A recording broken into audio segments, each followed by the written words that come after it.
पिढ्यानपिढ्या ज्या घरानं परमार्थ जोपासला त्या घरामध्ये ह्या लेकराचा जन्म झाला. इथंच तो हरिदास झाला. विठाला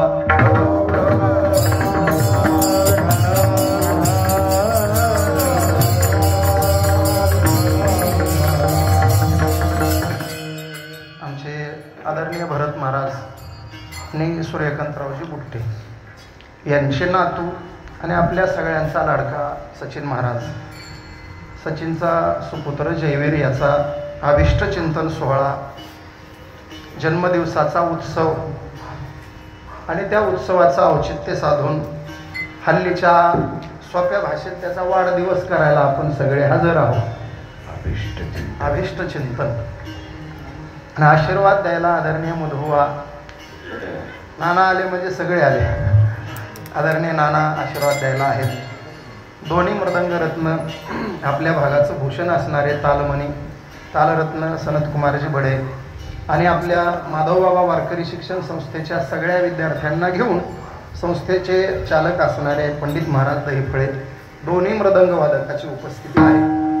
दुसरी माधवबाबांची संस्था चालवणारे आमचे जिवलग मित्र भागवताचार्य शास्त्रीजी साठे महाराज, आमच्या खापूरटोण माधव टेकडीवर संस्था करून आमच्या साठे महाराजांची उपस्थिती आहे. गायनाचार्यांमध्ये सगळे एकाहुनी एक बळीरे,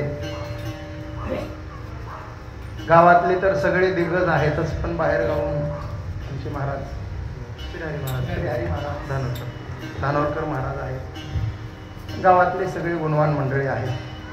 तुम्ही उपस्थित सर्व पाहुणे मंडळी, गावकरी मंडळी, सर्व परिसरातील गुणीजन मंडळी सर्वांच्या उपस्थितीमध्ये बाळाला शुभाशीर्वाद देऊन त्याचं अभिष्ट चिंतन करण्यासाठी जमलेला समुदाय. विठाल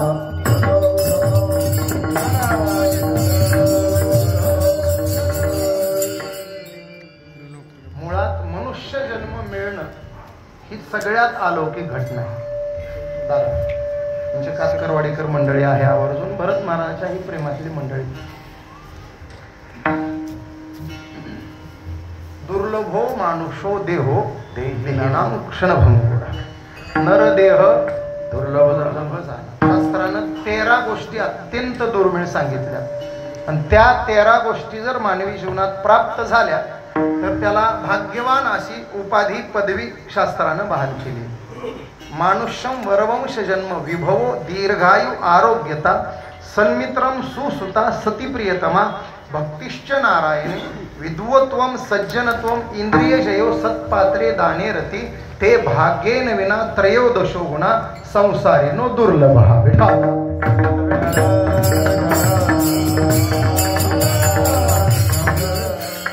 13 गोष्टी अत्यंत दुर्लभ सांगितल्या. मनुष्य देह मिळणं दुर्लभ आहे. मनुष्य देह मिळाला तर तो चांगल्या वारकरी सुचिरभूत पवित्र कुळामध्ये मिळणं दुर्लभ आहे. पवित्र कुळात मिळाला तर धनवान घरात मिळणं दुर्लभ आहे. धनवान घरात मिळाला तर आयुष्य मिळणं दुर्लभ आहे. आयुष्य मिळालं तर त्याच्यासोबत आरोग्य मिळणं दुर्लभ आहे. आयुष्य आरोग्य मिळालं तर चांगले माणसं आपल्या जीवनात येणं आणि असणं दुर्मिळ आहे. आणि त्याच्यानंतर सतीप्रियतमा आणि सुसुता, आज्ञाधारक समजून घेणारी मुलं आणि संसाराला आपल्या बरोबरीनं खांद्याला खांदा लावून पुढे नेणारी पत्नी, हे 8 भाग्ये व्यवहारातले लागतात. नंतर भक्तिश्च नारायणे, भगवंताची भक्ती, दान धर्माची इच्छा, विद्वत्ता, सज्जनत्व आणि इंद्रियावरती विजय, अशा 13 गोष्टी ज्या जीवनात येतात त्याला भाग्यवंताचं जीवन असं म्हणतात. विठाल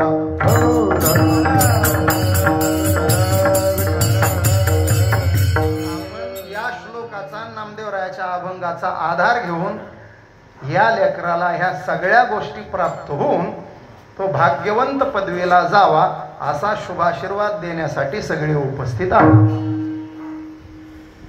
हे तर सगळ्या गोष्टी मिळतीलच आणि मिळाव्यातच, पण आमच्या संतांनी खऱ्या अर्थानं ज्याला भाग्य म्हटलं हे भाग्य त्या लेकराच्या जीवनात प्राप्त व्हावं. संसारी जन्मी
संसारी जन्मिजे याची लागली. काय बर का, भाग्यवंत म्हणो दया शरण गेले आम्ही दैवाचे दास पंढरी रायाचे. दैव भाग्य ज्ञानोबरायांनी एवढी गोड व्याख्या केली. दैववान कोणाला म्हणायचं? माऊली म्हणतात ज्याच्या स्वप्नामध्ये सुद्धा दैन्य आणि दारिद्र्य पाहायला मिळत नाही त्याला दैववान म्हणायचं. दैव जैसे कवतिके कहीची दैन्याते न देखे.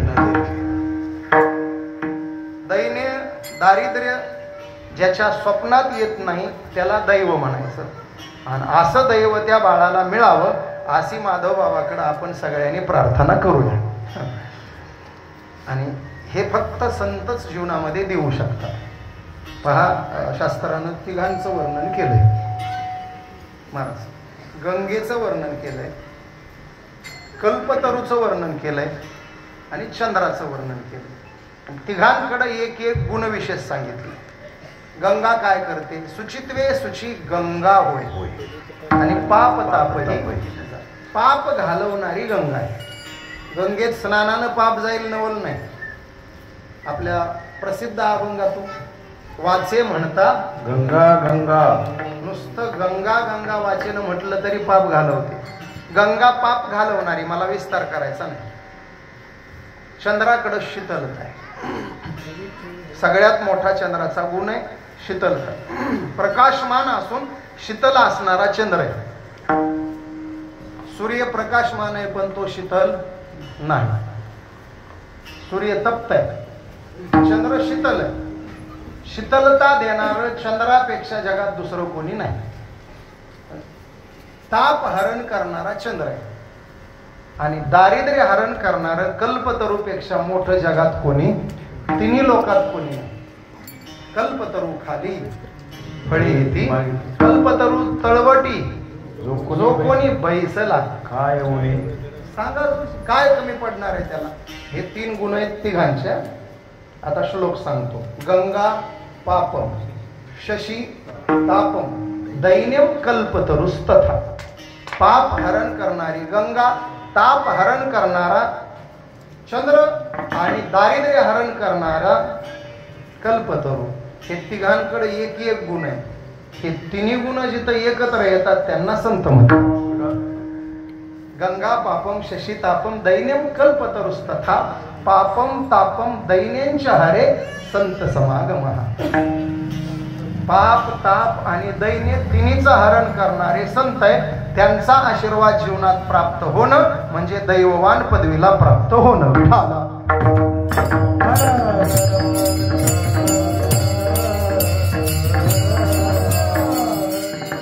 सगळी एक एक मंडळी आशीर्वाद घेऊनच येते. आमचे रामायणाचार्य बंडोपंत महाराज, इकडे मोळवणकर आहेत, आमचे वादक आहेत, सगळीच मंडळी. एक तर भरत महाराजांची संप्रदायातली सेवा. 2 वेळेला माणसं हजर होतात. एक आदेश निघाल्यावर हजर व्हावं लागतं आणि दुसरं विनंती केल्यावर यावंच लागतं. इथं डबल झालंय. सचिन कडून आम्हाला विनंती झाली आहे आणि भरत महाराजाकडून आदेश निघालाय. त्यांचा आदेश मोडायचा नाही आणि ह्याची विनंती सोडायची नाही. आदेश आणि विनंती दोन्हीच्या जोरावर हे सगळे गोळा झाले.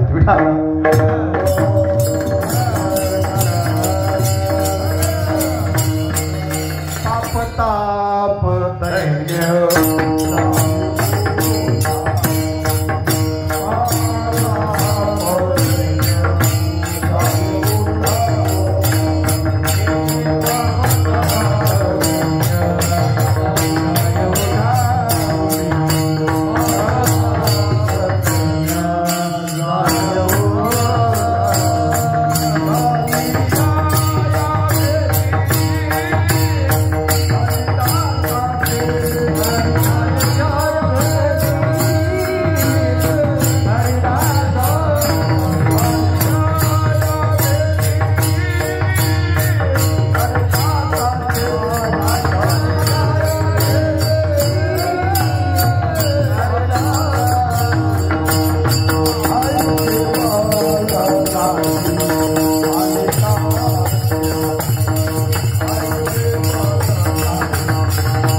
ताप दैन्य जाय उठा उठा.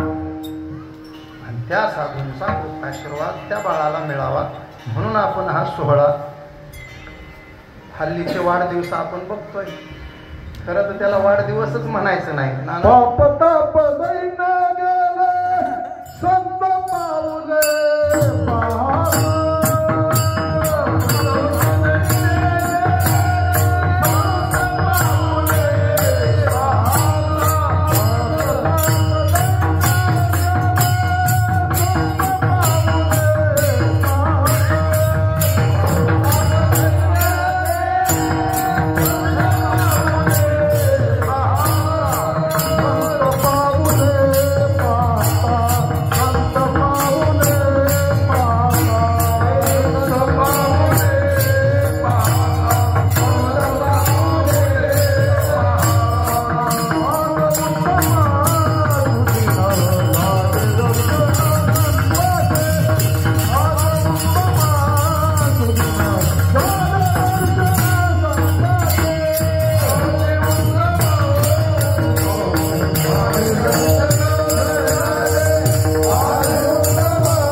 संत पाऊले पाहता. पाऊले पाहता म्हणजे या लेकराच्या जीवनात घडवून यावं, घडावं हा शुभ संकल्प घेऊन आपण सगळे हजर आहे. याच्यासाठी बोललो. ह्या मृत्यू लोकात मनुष्य म्हणून जन्माला येणं सगळ्यात मोठी उपलब्धी आहे. 83,99,999 जीव योनीला बाजूला सारून ही 84 लाखावी जीव योनी प्राप्त होणं सगळ्यात मोठी उपलब्धी आहे. कितीतरी आपल्याकडे प्रमाण आहे. बहुता दिवसा फेरा आलाया नगरा बहुता जन्मांती एक योनी पावला हा देह न घडे उपाय.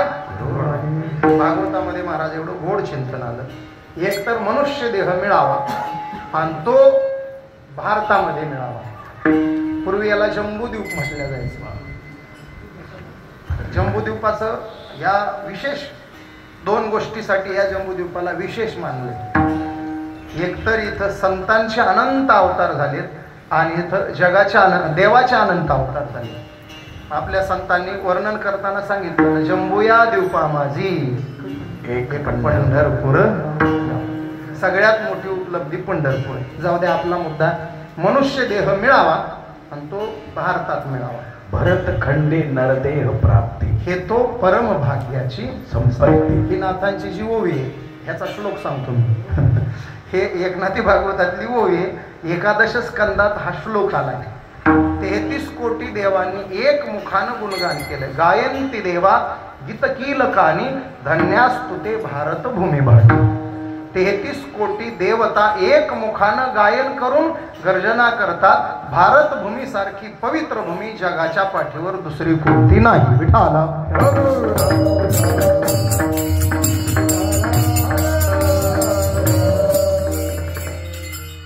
एवढी पवित्र भूमी आहे. म्हणूनच मृत्यू लोकी व्हावा जन्म.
देह देव इच्छिताती, स्वर्गीचे अमर इच्छिताती देवा. मृत्यू लोकी व्हावा.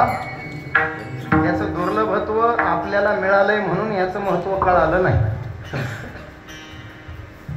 परंपरेनं 4 विकल्प सांगतात महाराज लोक. काही लोकांना मिळाला पण कळाला नाही, काही लोकांना मिळालाही नाही कळालाही नाही, काही लोकांना मिळालाही कळालाही, आणि काही लोकांना कळाला पण मिळाला नाही. कळाला पण मिळाला नाही ते देव, मिळाला पण कळाले नाही ते आपण. मिळालाही कळालाही. मोतीराम महाराज, माधव बाबा, भगवान बाबा सारखे महात्मे. मिळालाही नाही कळालाही नाही आपल्या गावच्या म्हशी, बैल, कुत्रे, उंदर, गाई, त्यांना मिळालाही नाही कळालाही नाही. त्याचं मूल्य त्यांना नाही. मूल्य त्या लोकांना ज्यांना कळाला पण मिळाला नाही.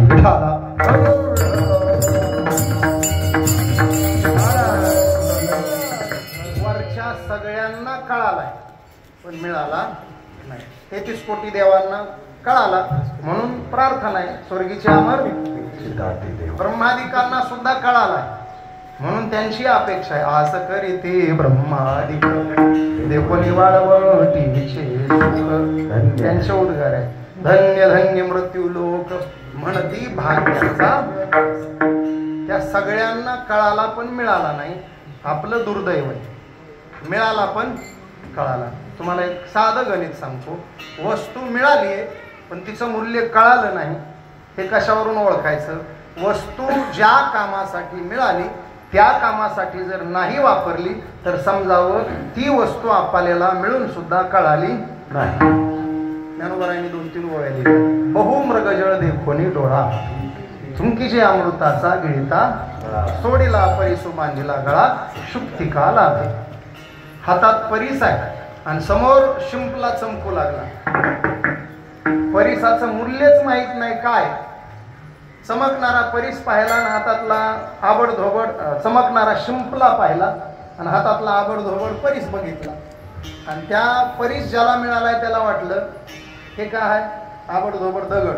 समोर काय चमचम चमचमकतंय. ते सोडलं आणि ते स्वीकारलं. सोडलंय कशाला? परीसाला. आणि मिळवलंय कशाला? शिंपल्याला. एक जण जंगलात गेलं, तहानीनं व्याकुळ झालं. पाणी पाणी पाणी करत 2-3 तास फिरलं. अचानक एका झाडाखाली गेलं. छोटासा माठ दिसला. माठाच्या बुडाला फक्त एक घोट द्रव पदार्थ दिसला. त्याला पाणी वाटलं. तो माठ उचलून असा वाकडा तिकडा करून आता ते बुडाचं पाणी ओठापर्यंत येईस्तोवर अर्धा-पाऊण मिनिटं गेला. आणि तेवढं ते द्रव पदार्थ तोंडात घेतला. ते साधा पदार्थ नव्हता, ते अमृत होत. अमृत तोंडात आहे आणि तेवढ्याच समोर पाहिलं जळ्या. असं समोर पाहिलं. ऊन तीव्र पडलेलं, कणखर जमीन, तळ दिसलं. कशाचं? मृगजळाचं. ज्ञानोबराय म्हणतात ते तळ पाहिलं आणि विचार केला घोडभर पाण्यानं कुठं तहान जाणार आहे का? एवढ्या तळ्यामध्ये जाऊन मनसोक्त पाणी प्यावं. त्या तळ्याकडे पाहिलं आणि तोंडातलं अमृत थुंकून टाकलं. बहु मृगजळ देखोनी डोळा, थुंकीचे अमृताचा गिळता. मृगजळाला पाहून अमृत सोडलं, शिंपल्याला पाहून परीस सोडला. मी कोणाचं सांगायलो? बुराक्याचं नाही, आपलं सल्लं. आपणही संसार मृगजळाला पाहून परमार्थ नावाचा परीस हातचा घालवलाय. विठाला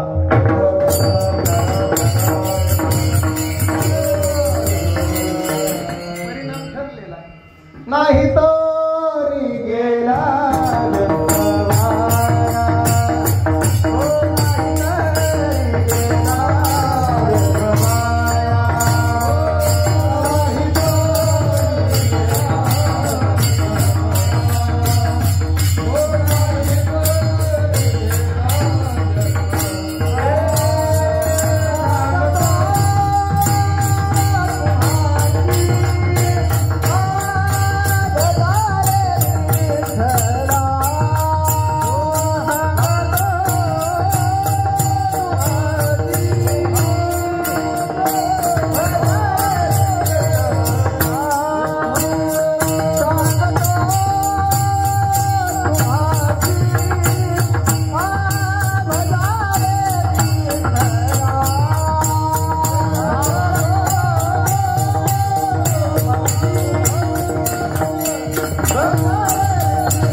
ज्या कामासाठी वस्तू मिळाली त्या कामासाठी वस्तू नाही वापरली नाही तरी गेला. आली वाया गेली माझे माझे मनोनिया कुंतू कुंतू. वस्तू मिळावी आणि वस्तू कळावी.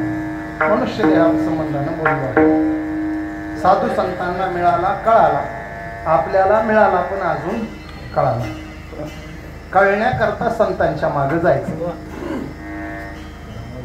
कळण्याकरता आपण संतांच्या मागे चाललोय.